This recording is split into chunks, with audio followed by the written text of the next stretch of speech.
And welcome back, everyone, to What If, the week of What If. And today's What If comes to us from Shadows82, who asks the question, what if Ash caught Ho-Oh? Now, Ash does not have a lot of legendary Pokemon under his belt in terms of catches. He temporarily has a Solgaleo, I believe, in Sun and Moon. We know he has Melmetal.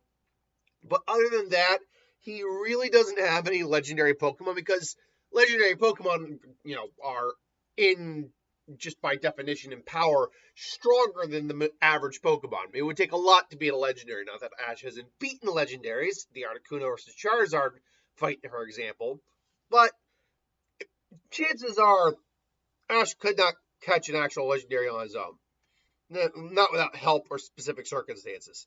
Like Melmetal, he didn't actually catch Melmetal. Like just I caught, he fought Meltan he just found, and then it came along with him. The Solgaleo thing, I don't actually remember how that went. I wasn't really watching a lot of Sun and Moon. I actually haven't really been watching Pokemon consistently since around the beginning of Diamond and Pearl. I kind of stopped watching a consistent amount of Pokemon after that. Point being, though, if he caught Ho-Oh, how would that go down? Well, there's two avenues you can look at. If he catches Ho-Oh in the very beginning of the series, when he saw Ho-Oh in Kanto, or when he sees Ho-Oh later on, if I remember correctly, that when he saw Ho-Oh again, it was what in after Johto, if I remember correctly. And then there's obviously the movie they did where he saw Ho-Oh, where I got the screen caption here. Doing both would be a little much. Let's just hypothetically say Ho-Oh takes pity on Ash, comes to him, helps save Ash and Pikachu, because that's the theory, that Ho-Oh resurrected Ash and Pikachu, and therefore they now are eternally young forever. That's the theory, anyway. Um, but anyway, so Ash and Ho-Oh says, "I will join you, at least for a time. I'll join you." Ash, catch him, and he goes in the Pokeball. It's like, oh my god, okay. And so Ash thinks, okay, maybe this was just a dream. So maybe he's not aware he has Ho-Oh for a little bit. So he catches Caterpie, catches Pidgeotto, and then he realizes there's a Pokeball here, and it looks maybe Ho-Oh's even altered the look of the Pokeball, so he knows it looks like it looks like the rainbow feather. Which actually would be really cool. That would actually be a really cool idea for a Pokeball. It alters itself based on the Pokemon it catches. Like, it doesn't have to be anything extreme. Maybe the colors just change. Maybe it gets an interesting pattern. Now, mind you, if you caught a Pokeball like that, that's a lot of designs for a Pokeball, given the fact there's over 1,000 Pokemon. However, that really isn't much of a software issue. That's seriously just it's just a round ball. You just change the pattern a lot. That's it. You'd think there would be a lot to do, and it's like 1,000 different patterns, sure, plus, but in the grand scheme of things, it's actually really not. At least not for one Pokeball. Uh, and maybe you could only have it being maybe you could have that be a limited edition ball. Maybe instead of a premier ball, you buy like 20 balls and you get this really cool altar ball. That'd be cool. Anyway, I digress. So, and Ash figures it out and he realizes Ho-Oh's in there, and he's like, what the whoa, and then Misty's like, oh whoa, what is this thing? It's huge. And it's like, obviously Team Rocket now has a reason to be capturing Ho-Oh. It's like, I don't know what that is, but we're going to get it, Jesse. Meow, that's right. And Ho-Oh just whips their ass every single. You think Pikachu whips their ass multiple times? No, no, no. Ho-Oh spanks their ass multiple times. Like, just takes them to town. So with that being said, when Ash gets to Brock for the first time, he tries Pikachu first and fails, and then gets Pikachu. Of electric types aren't really good against rock types or the ground type that the Geodude holds. And so instead, he throws out Ho-Oh because he's a young trainer, impetuous, not really thinking much. And he, even with a type disadvantage of Ho-Oh against the first gym leader, in fact, against most of the gym leaders in Kanto, would whip Brock's ass. So Brock just gets roasted, and the day is he wins the Boulder badge. However, the question is, does Brock still go along with Ash? That's the big question, because before, the sprinkler system kicked in, Ash felt bad. His brother and sister came in, and here he would have smacked Brock down so quickly that most likely would not have happened. So, does Brock end up going with him? I think still yes. I think it would just be a matter of he got his ass whooped pretty hard. Um, he he got his ass whooped pretty hard. His brother and sister still probably, maybe actually that'd be pretty fun. Like, after the fact, they just say, "No, you big ball, you leave Onyx alone. So how could you do it? What's this?" It's like, stop it. This is an official match. I lost fair and square. Now, apparently, there was a subplot about that where the idea is that if gym leaders lost 3 times, a new gym leader takes over, so they are replaced. And Brock had already lost twice. That's why apparently the kids were a lot more worried about their big brother because he was about to lose his job. But at least that was like the original plot line. But otherwise, I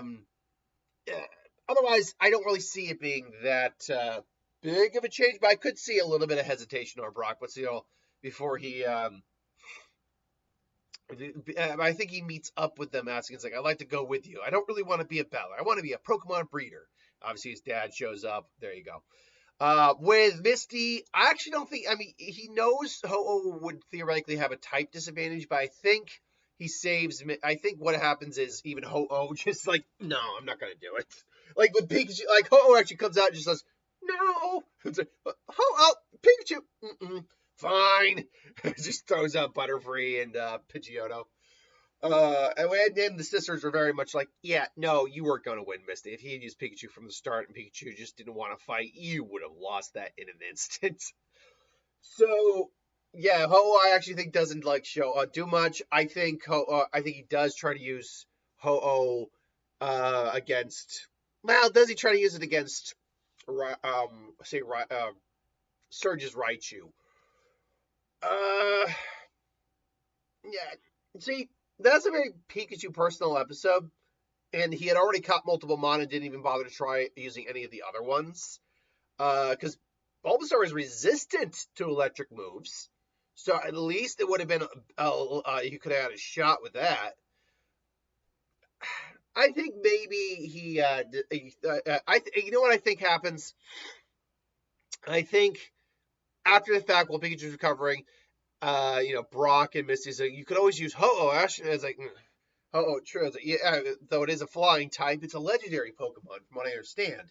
So it's so you could still so you should have the stat advantage against Raichu. I could, but you just look at that Pikachu is like, no, I can't use Ho-Oh for everything because Ash.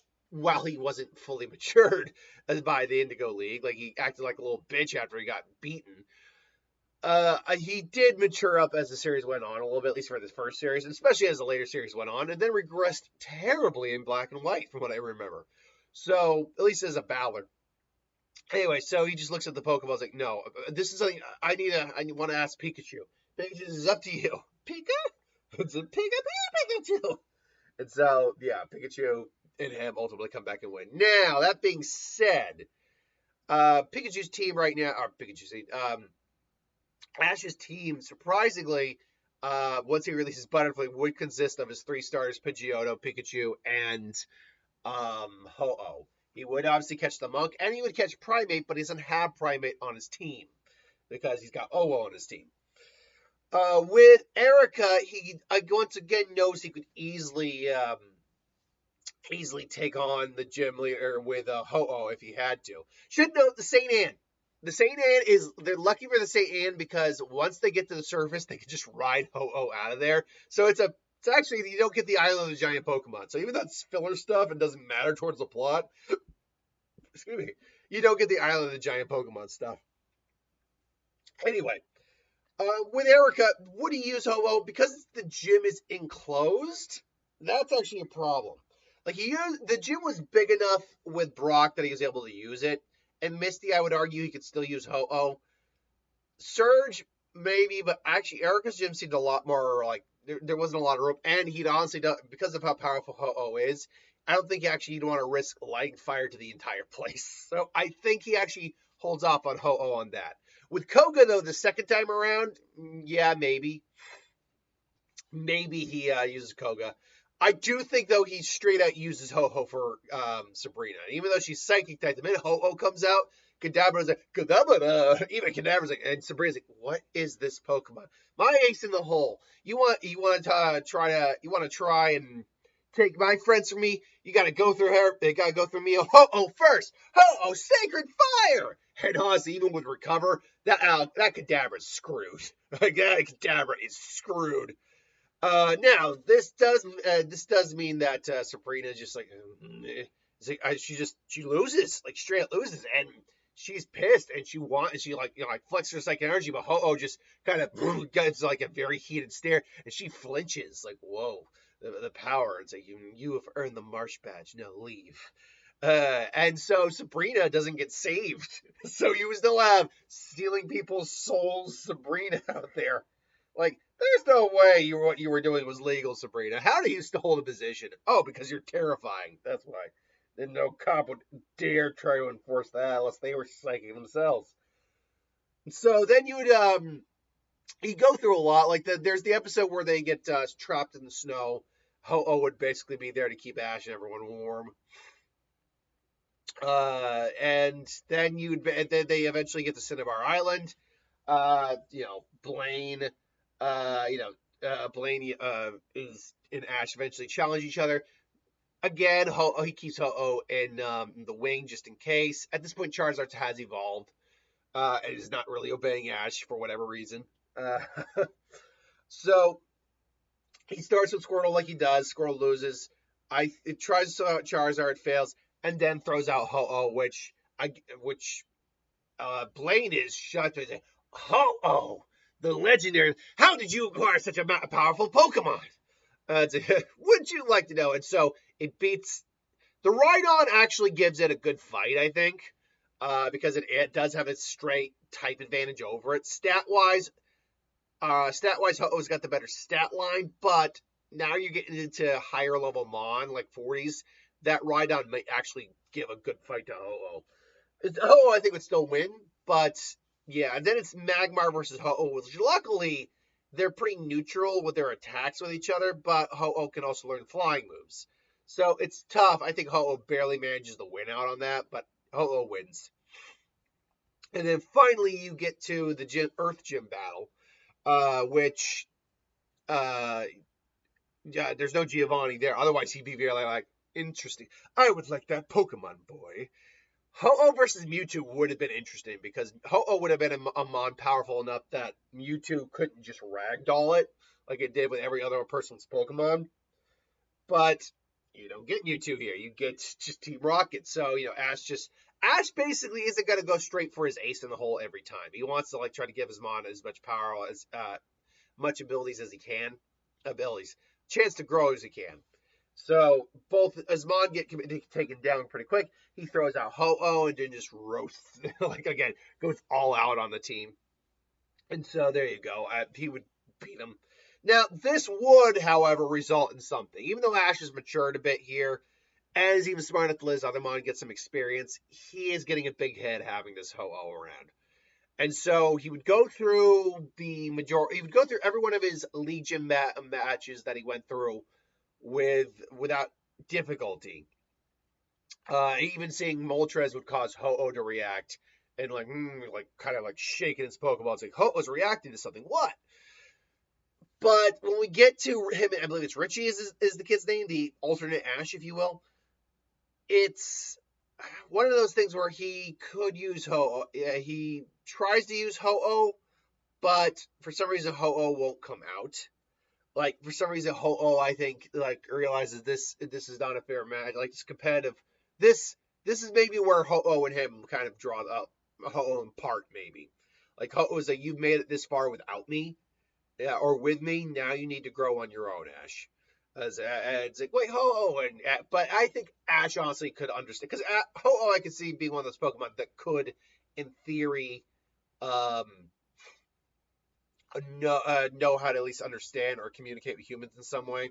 So maybe he does lead before the league. Because with him in the league, Ash would become number one. And honestly, Ash was clearly getting a big head.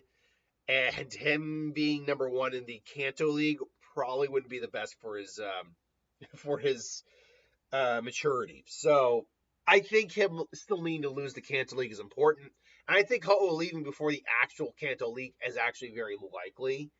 So I would say that happens, and Ash still ultimately loses. Maybe he does temporarily blame Ho, but then corrects himself. Just like Professor Oak basically just says, "Doesn't make it all right." Yes, it is.